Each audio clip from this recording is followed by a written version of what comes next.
And with Maru opening up yet again with something a little bit tricky. There's the one Hellion keeping the Marines on the reactor. It's actually, well, he might be the aggressive one. He may be once again just sending the units across the map, hoping to surprise Reynor. And those extra factories, yep, they are going to be piling into the production tab. The first battlecruiser almost out now. And that third command center finishing up very quickly as well. So, of course, Reynor. He's got 3 bases, a handful of roaches coming out. He's got a great squad of queens, not a lot of transfusers. Does he have a second spore in the main? I don't think so. Hellion's actually going to find a stack of drones here. Nice spore save on one of them, but still 3 drones falling. Yep, and there is another spore crawler on the way, but it's the natural that's going to be under attack, trying to kind of catch the Zerg by surprise, hoping at least to find the queens and not present. They certainly did not be present. Always going to poke in the front. The Hellions are usually what is actually threatening about the battlecruiser, right? The battlecruiser pulls a lot of the army at the time, queens, away, and those Hellions tend to be the tricksters, actually get the massive drone kills, but not so this time. Yep, the battlecruiser does wave a big sign around saying, hello, distraction, respect me. Because if you leave it alone for even a few seconds, the drone kills do start to stack on up. Hellion still gathering in the north of the map. Ah, very nice for Reynor. Gets a lot of damage on that battlecruiser. That's going to diminish its effectiveness. Roach is going across the map. Uh-oh, Reynor maybe a little ambitious. The Hellion's diving in. And this is really paying off for Maru. 12 workers already going down. A fantastic drive-by. Yeah, very unfortunate for Reynor as he loses a handful of drones. Now Overlord over that right side to see that the Hellions were in fact continuing to try and poke and prod there. Good defense from Maru, actually. Very good defense. A little bit of micro as well to help hold on to his SCVs with the Hellions returning so quickly. The Lings only have a slight amount of time to actually do anything. A Ling into the main base going to be denied. What did it actually see? I mean, I assume I saw the factory. There is that anticipation of mech. Yeah, there you have it. And then we do have double armory. So one nice thing about these short maps for the mech side is that when they are ready to attack, that attack happens very quickly. And there are still some very abusive spots on Berlingrad, absolutely, for tanks. What can be scary for a mech player in a shorter map is that if they don't have something going for them already, then the Zerg player might be able to get to a very feisty attack even sooner, actually cut them before they're quite ready to go. So that's the next portion that we're really paying attention to. The battlecruisers will continue roaming around, trying to get damage done. The assumption is that Reynor has now built up enough queens, certainly with enough energy, that they will be able to respond. Indeed, going to start to damage those battlecruisers a little bit. Does shoo them away, but good pullbacks. Third battlecruiser and Yamato are in the upgrade tab. Roaches are up here to defend, but once again, this same angle has been so deadly for Reynor in this game, and it's way too much damage. These Hellions are trading at the perfect moment, keeping Reynor under the thumb of Maru economically. That's 17 drones going down. Yes, the queens will successfully defend the left side, but 17 drones on top of a lot of other harassment is just getting to be way too much. And you know what's really kind of the big mistake, honestly, is that Reynor has never actually been able to send an Overlord over to the right side. He's never actually begun his creep spread over to the right side, so he's not actually had that much forewarning on where the Hellions are coming in from. So that will continue, perhaps, to be a weak point. So this battlecruiser gets awfully feisty against like 9 queens, but does teleport away pretty quickly.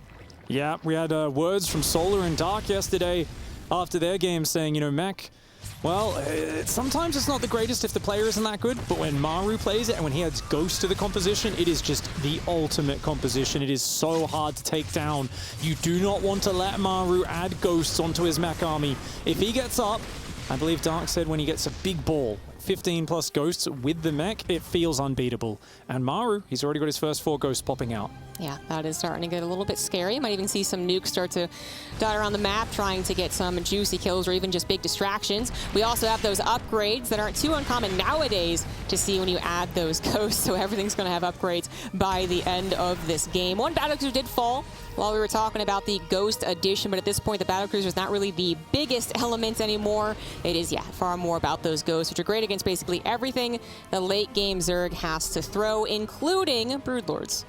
Yeah, already gathering up some energy. Of course, great targets for Yamato as well, those Broodlords. But a couple tanks already going down. There's Corruptors. There's a big pack of queens with lots of transfusers. One queen up front.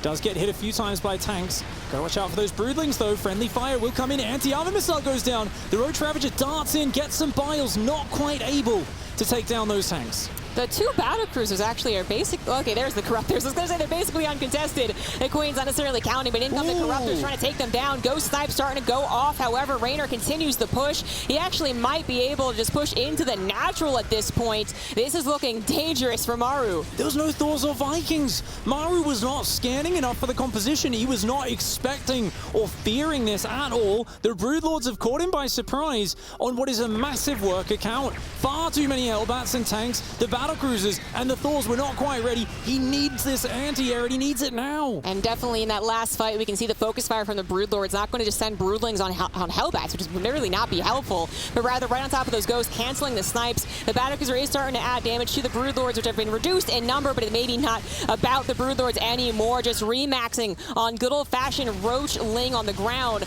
Maru has to make the stand here. 40 supply down with the bases still up for the most part. It loses third, could recover, but it's looking less and less likely as Reynor continues to pour across the map.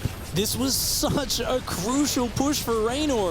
It felt like everything had gone really well for Maru in this game, and Reynor finds this narrow edge of a timing where Maru was weak, not ready for the Broodlords, and he's done massive damage. And look at this, he's going to get on top of the bottom bases. He already took down the Planetary with the Caustic Spray. Nowhere to go for those SCVs, not a single one gets out. Oh yeah, that Caustic Spray actually having continual rippling effects in this game as Reynor is able to sufficiently deny the economy. The comeback now almost impossible for Maru, who's built up an anti-Broodlord army with all these Thors, but they're not necessarily the greatest against the overwhelming numbers of a Zerg ground army. But Maru not going to tap out yet. Real believer in the late game mech. His upgrades are about to finish, but the map certainly looks in favor of Reynor. The last push could be this. Banelings coming in on top of the Hellbats, on top of whatever the hell they actually want, as the Thors do take quite a bit. The numbers might just be too good for the Zerg. Another orbital command is going to fall, and Maru about to plummet below 100 supply,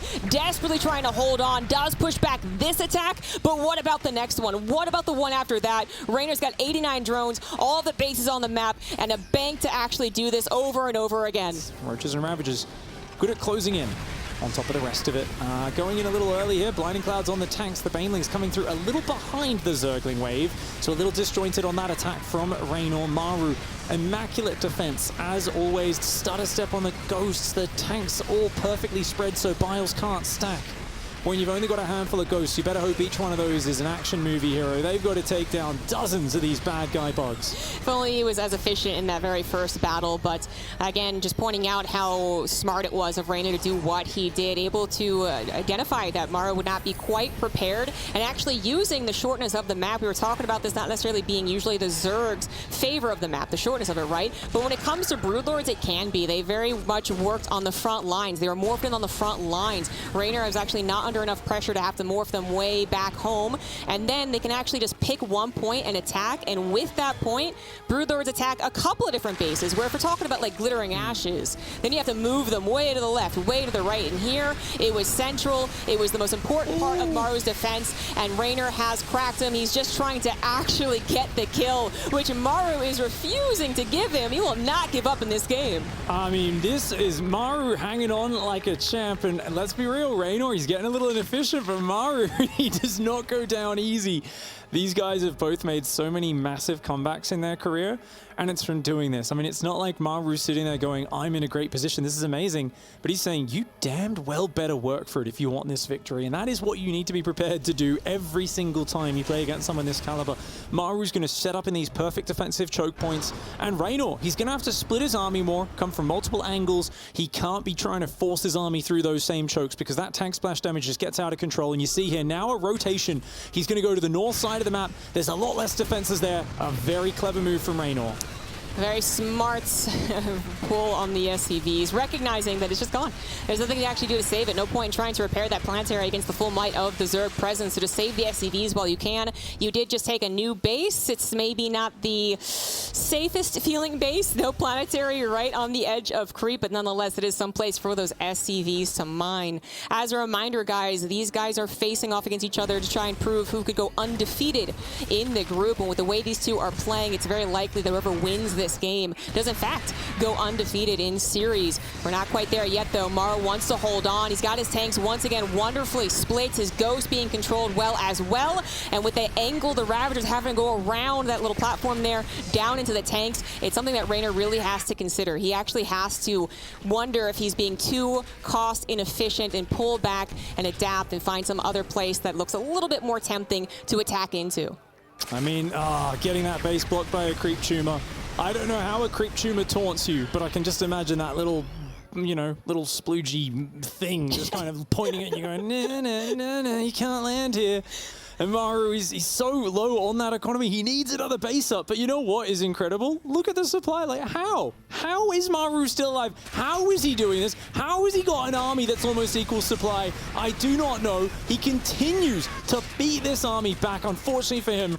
Just whenever he gets a bit of ground, Reynor runs in the back. Hellbats pop out, though. They clear up that. That Thor there getting repaired, barely surviving. Another 15 SCVs do fall.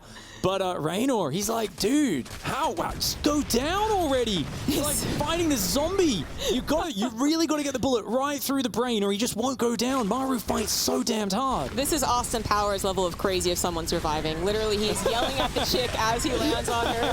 Like, why won't you die? And she is just yelling back, I hate you, Maru. You have to die. Reynor cannot actually apparently break the Terran here. Even these Thors barely surviving. The Cloak Ghost once again controlled wonderfully. Yes, more SCVs have fallen. Maru's economy is still in shambles, but Reynor, I mean, he must honestly be questioning why isn't this guy dead yet? Even losing some Ravagers as the realization the Overseer still has not joined the fray. There it is now. Shades of 2018. I think it might have been GSL Season 1 that year. Maru vs. Su, down 90 supply. And defended about 20,000 bank of resources that Su threw into him in one of the most miraculous comebacks I'd ever watched. It was early on in his reign of dominance that year, which was, of course, a year riddled with amazing comebacks. And this is the sort of thing that only Maru can do. No other Terran can hang on and handle this as long as he can, but of course, a massive onslaught of Zerg still coming forward. But look at that, Maru's army does hold its own, but there's an endless stream behind it, and I think Maru's decided to go. I think he said, I don't have enough economy. I've got to make this push work. He's got some ghosts, some tanks, some Hellbats, and some Thors. He's up in army supply right now, but there's going to be another huge wave of Banelings soon. Oh, if Maru's positioning isn't absolutely perfect, and even if it is, I feel like Reynor has to make the mistake of only coming in from one angle, right? Then Maru is going to be destroyed. This is his one last push to win the game. It is rather fearsome. Maybe the tank doesn't look that impressive, but it is in maybe a okay location. In fact, it might not be. Reynor is going for the wraparound. This is absolutely still important for Reynor. He does not want to let this game just fall through his fingers. He's coming in, he's wrapping around. The Banelings trying to go after those ghosts. They are going to last minute split, as we know Maru can do, but the tanks have been destroyed. The Thors are about to be destroyed. However, 3 of them still alive. That third one so low on health is still alive. The ghosts are still alive, and Maru still holds the army supply lead. He's up in army supply by 15 right now. Maulings and Roaches are building. If Maru can win this game, then he is like literally just the most ridiculous human I've ever seen playing this game. He's going up. He's going to eliminate at least one of these bases, possibly 2. Reynor still making Roaches and Banelings. I mean, there's a part of me that says, should he have transitioned? But to what? There's so many ghosts out. Infestors are not going to cut it here. He's just got to get the correct fight with the Roaches, with the Ravagers, with the Banelings. The drones on an Exodus right now. Maru is doing the unbelievable.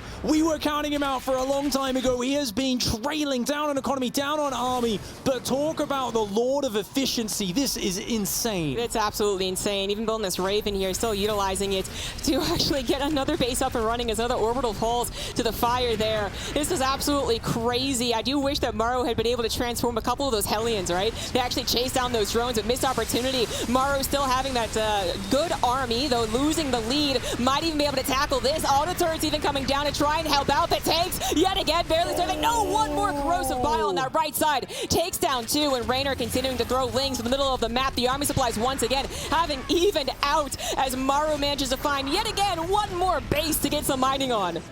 I mean, this here, honestly, this is a game which it looks like may be running out of steam for Maru, but it has been such a miraculous fight down to the last SCV. Ghost in Hellbat, he has been fighting, hanging on for his life. He's still got that same squad of Ghosts. I bet they're all into double digit. 21 kills on that Ghost. That's not from nukes. I mean, we're just checking out all of these units of veterans. 27 on that one.